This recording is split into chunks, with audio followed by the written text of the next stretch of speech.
The Westbound Express thundered across the barren plains, its iron wheels beating a relentless rhythm over the tracks that split the wild heart of the American West.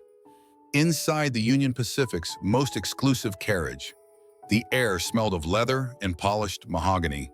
Thick drapes muffled the wind's howl, and every detail, the brass fixtures, the deep buttoned seats, spoke of privilege. It was a place where miners with dust still in their beards could never dream to sit, a sanctuary reserved for cattle barons, mine owners, and the rare silk-gloved ladies whose fortunes rivaled their husbands. And in the seat nearest the window, a man sat in quiet command of his own space. Elias Monroe, tall and broad-shouldered, carried himself with the unspoken authority of someone used to measuring silence against noise and winning. His long black wool coat draped over him like a second skin, the wide-brimmed cowboy hat casting a shadow over sharp features that had weathered both desert sun and boardroom gaslight. But it was the small, discreet pin on his lapel, a glint of rainbow enamel that set him apart in ways most here would never dare to speak aloud. It wasn't ostentation, it was defiance, worn with the same ease as the steady gaze he kept on the San Francisco Chronicle spread open in his hands. A half-empty snifter of brandy sat before him, its amber liquid catching the warm lamplight as the carriage swayed gently. The hush of the VIP car broke when the door slid open with a metallic click. Bartholomew Bart Kane filled the frame, the smell of cold wind and trail dust following him inside. A man of age and girth, with weathered skin browned by decades under the sun. Bart was the kind of rancher whose boots had never touched mud without purpose. His reputation preceded him, an empire of cattle, acres of grazing land, and a tongue sharpened by years of commanding ranch hands and intimidating rivals. He scanned the carriage, eyes sweeping past the other passengers until they locked on to the seat Elias occupied. Without pause, Bart strode forward, his heavy boots thudding against the wooden floor. He stopped beside Elias's chair, resting a calloused hand on the polished armrest, and let the weight of his presence settle like a shadow over the man in the seat. Then, with the authority of someone who'd never been denied, he spoke not in a voice that asked, but one that assumed, "This seat's mine. You'll want to find yourself another gem." Heads lifted from newspapers. A merchant's cigar went out mid-puff.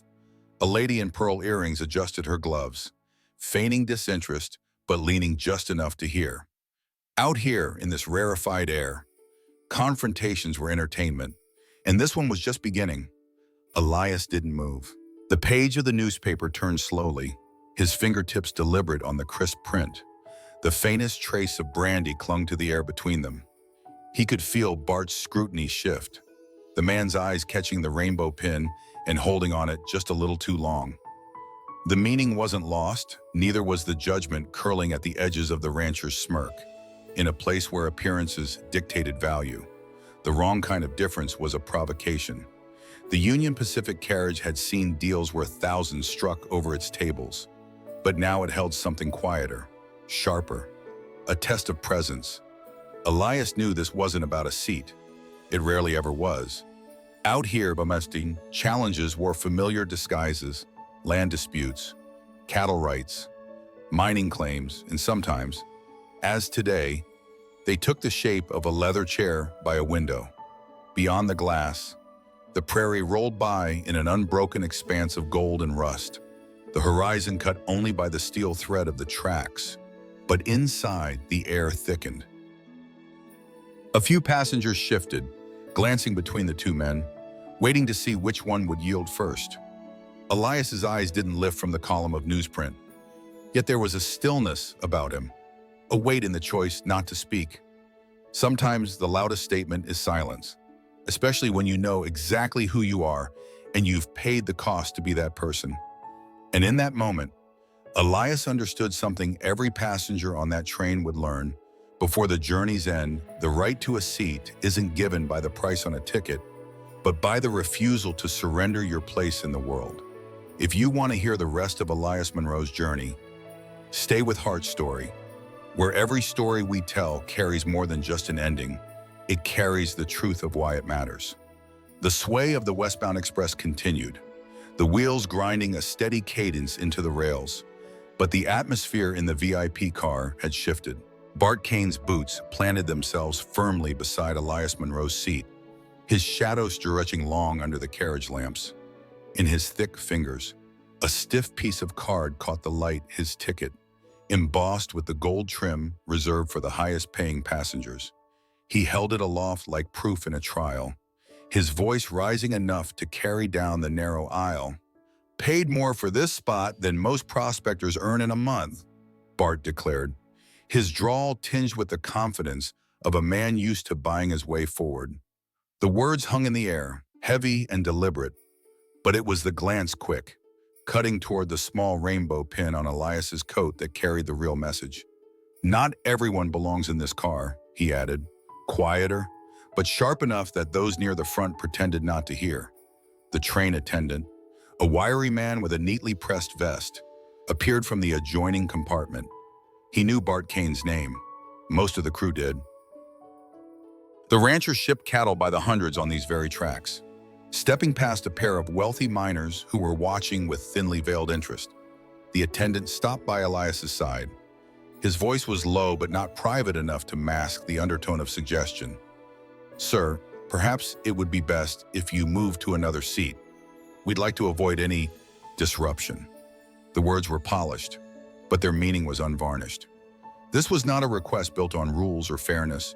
It was an invitation to step aside for convenience's sake. Elias kept his gaze steady on the amber surface of his brandy. The slow tilt of the glass reflected the lamplight, his fingers resting with the kind of calm that made the attendant hesitate. The silence was not accidental. In a place where voices tried to claim space, Elias's refusal to answer was a statement more precise than argument. He had sat across boardroom tables where fortunes shifted on a raised eyebrow, faced men who mistook loudness for power. He understood the balance between reaction and restraint, and he knew that once you surrendered your ground, even in something as small as a train seat, the loss echoed in ways the other person would never see. Bart shifted his stance, the leather of his coat creaking as he leaned closer.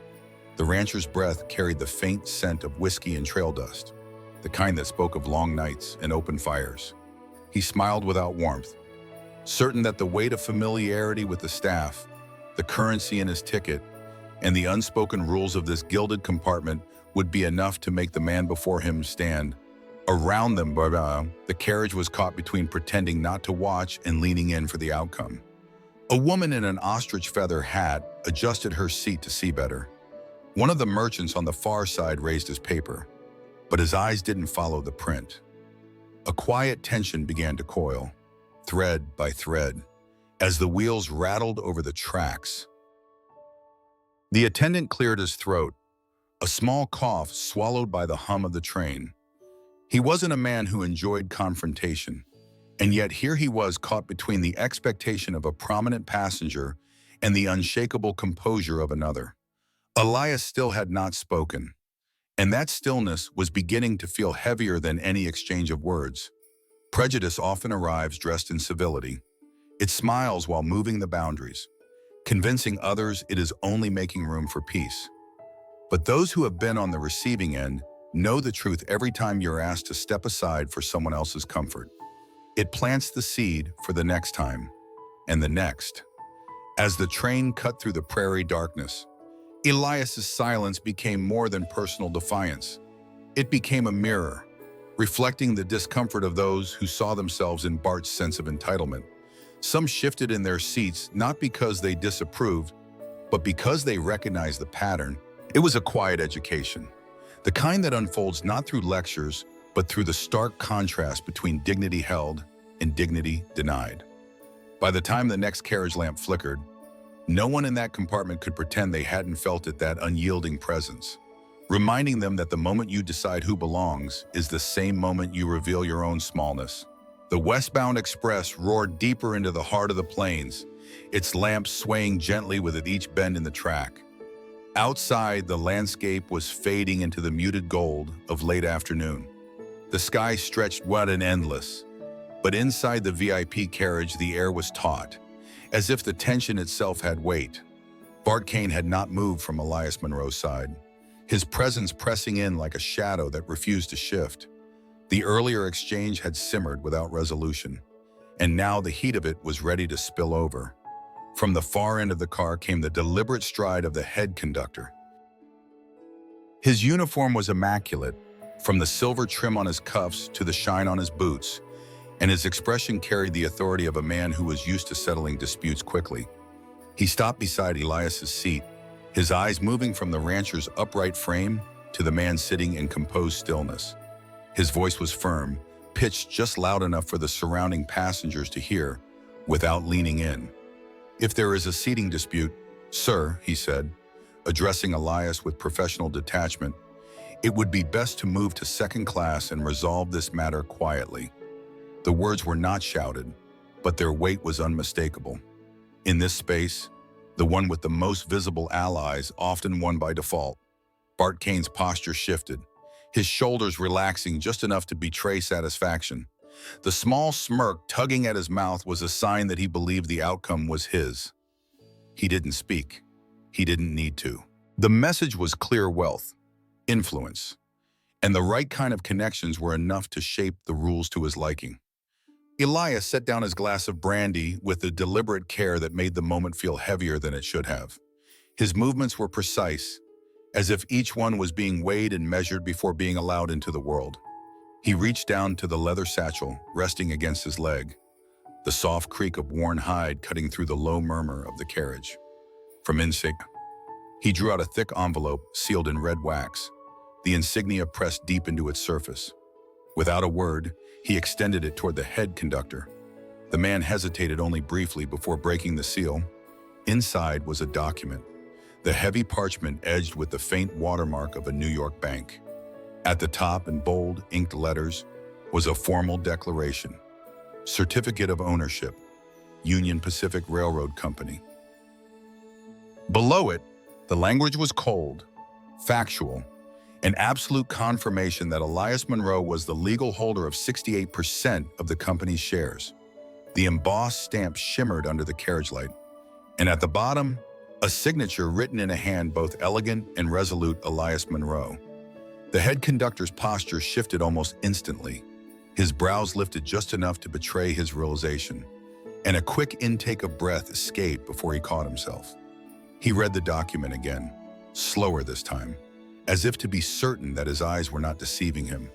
The murmur among the passengers began to grow, rippling from one seat to the next. Elias's expression remained unchanged, but there was a quiet intensity in the way he watched the conductor absorb the truth. This wasn't a threat.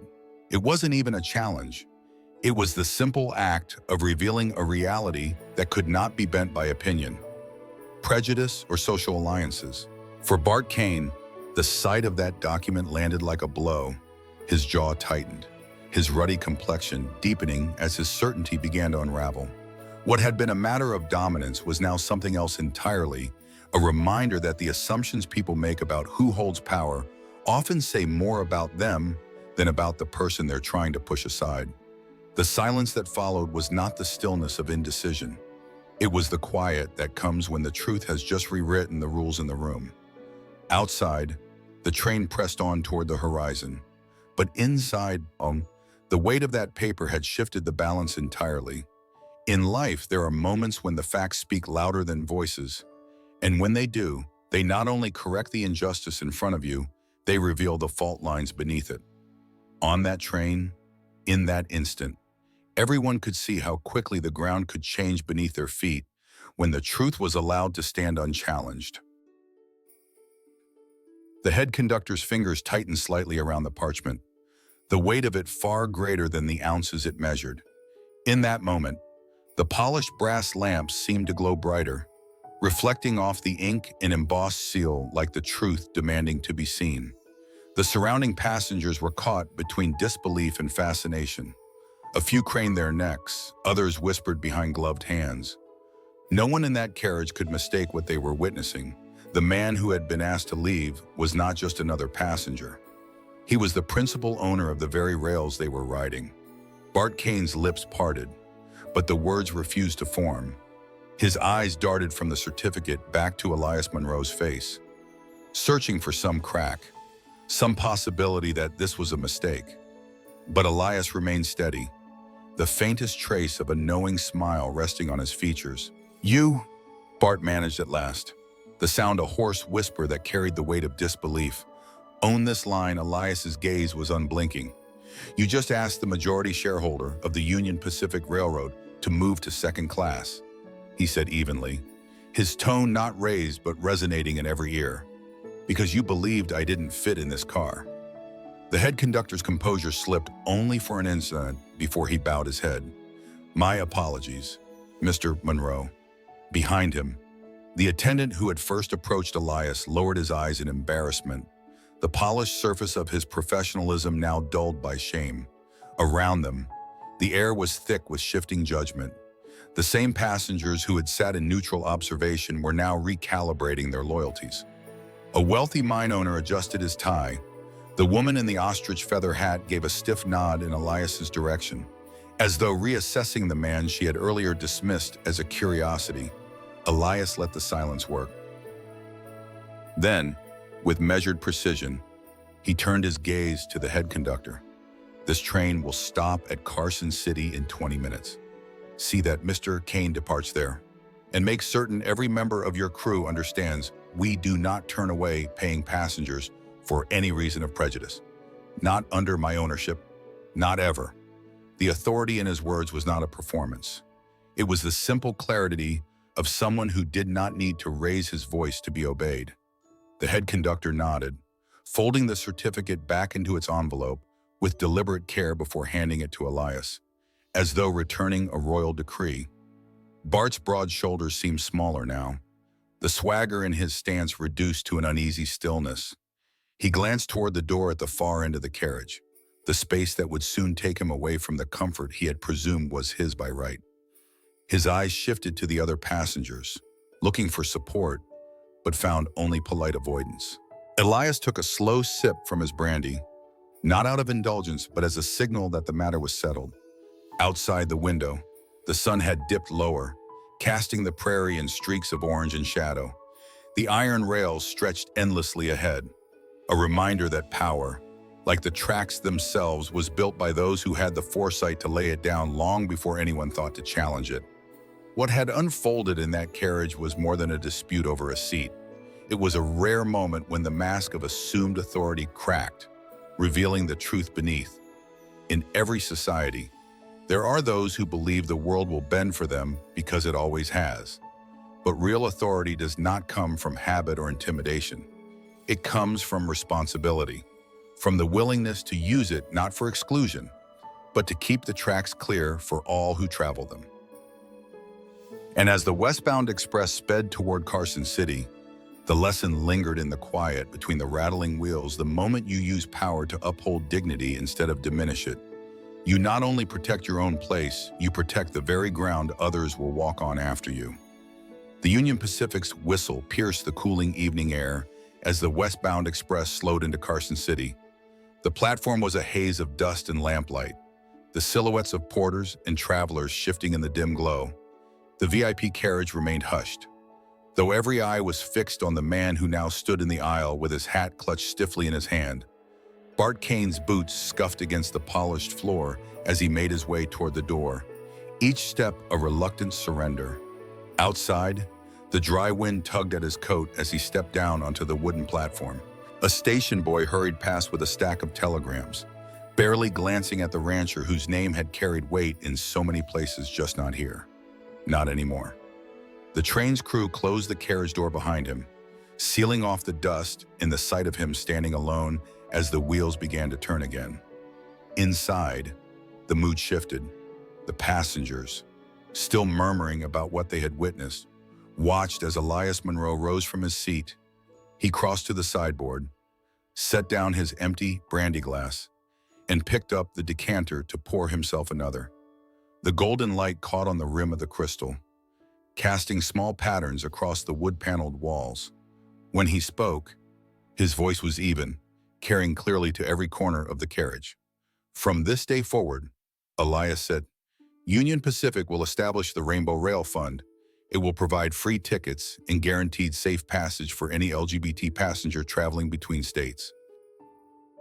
No one should fear where they sit or where they are headed simply because of who they are. The announcement landed in waves. A moment of silence. Then a single pair of hands, an elderly woman in a dove-gray dress, began to clap. Her rings glittered as she brought her palms together, her eyes fixed on Elias with quiet approval. Soon, others joined a slow, gathering rhythm of applause that filled the carriage, not with the rowdy cheer of spectacle, but with the steady affirmation of something overdue. Elias inclined his head slightly in thanks before returning to his seat by the window. Outside, the world was shifting from gold to deep indigo, the sky over the desert bleeding into night. The steady hum of the rails below was a reminder of how far the journey still stretched. He leaned back, watching the reflection of the carriage lights dance against the glass. Somewhere out there, he knew, were travelers who had avoided trains altogether, who had chosen the harder road rather than risk the sneer or the slight. For them, and for those who would follow, the promise of a safe seat was more than a ticket, it was a declaration. In that quiet, as the Westbound Express pressed onward, there was an unspoken understanding. The events of the day were no longer just about a seat, or a man, or even a railway.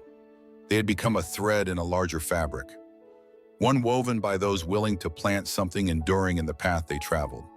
And sometimes, Elias thought, the best way to hold your place in the world is to make sure there's room beside you for those who've never had one. If you had been on that train, would you have spoken up before the truth came out, or waited for someone else to do it? Share your thoughts in the comments. Your voice might be the one that changes someone's journey. Follow Heart Stories for more stories that prove every seat, every road, and every life holds more than meets the eye.